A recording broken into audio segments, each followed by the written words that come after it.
وحوي يا وحوي إياحة. تخيلوا إن الأغنية دي طلعت أقدم من شهر رمضان نفسه. دي من أيام المصريين القدماء، بس ما كانش اسمها وحوي يا وحوي، كانوا بيقولوا واح واح إياح. معنى كلمة واح يعني أهلا، أما إياح فدي كانت ست عظيمة جدا كان اسمها إياح حتب، بمعنى قمر الزمان.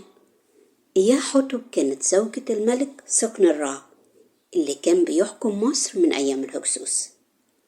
إياح حتب كانت بتكره الهكسوس جدا، وكانت عايزة تخرجهم من مصر بأي طريقة.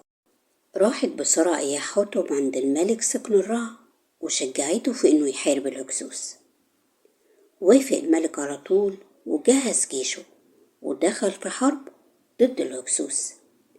لكن للأسف كلنا عارفين إن الحرب يا قاتل يا مقتول، فهنا انتصر الهكسوس ومات الملك سقن الرع.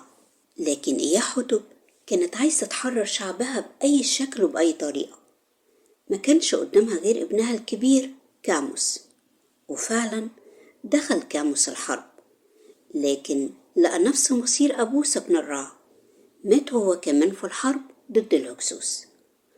رغم الألم والوجع اللي جوه قلب إياح حتب ميأستش، راحت على طول بعتت ابنها التاني أحمس علشان يحارب. لكن شاء القدر إن أحمس ينجح ويطرد الهكسوس من مصر. وقتها المصريين استقبلوا أحمس وأمه إياح حتب بسعادة كبيرة جدا. ما كانوش مصدقين بعد تعب سنين اتحرروا من العبودية.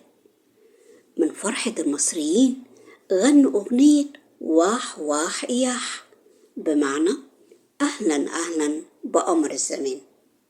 طيب إيه علاقة ده كله برمضان؟ بعد آلاف السنين جه شاعر اسمه حلمي المنسترني وقرر إنه يعمل أغنية لبداية شهر رمضان، فكتب وحوي يا وحوي إياحة. استغل فكرة واح بمعنى أهلا وإياح بمعنى قمر، واتذاعت لأول مرة في رمضان. اكتب لي في التعليقات ايه رأيك في اللي عملته إياح حتب؟ هل هي اتصرفت بشجاعة وحكمة؟ وهل فعلا تستاهل لقب الست العظيمة؟ وحوي يا وحوي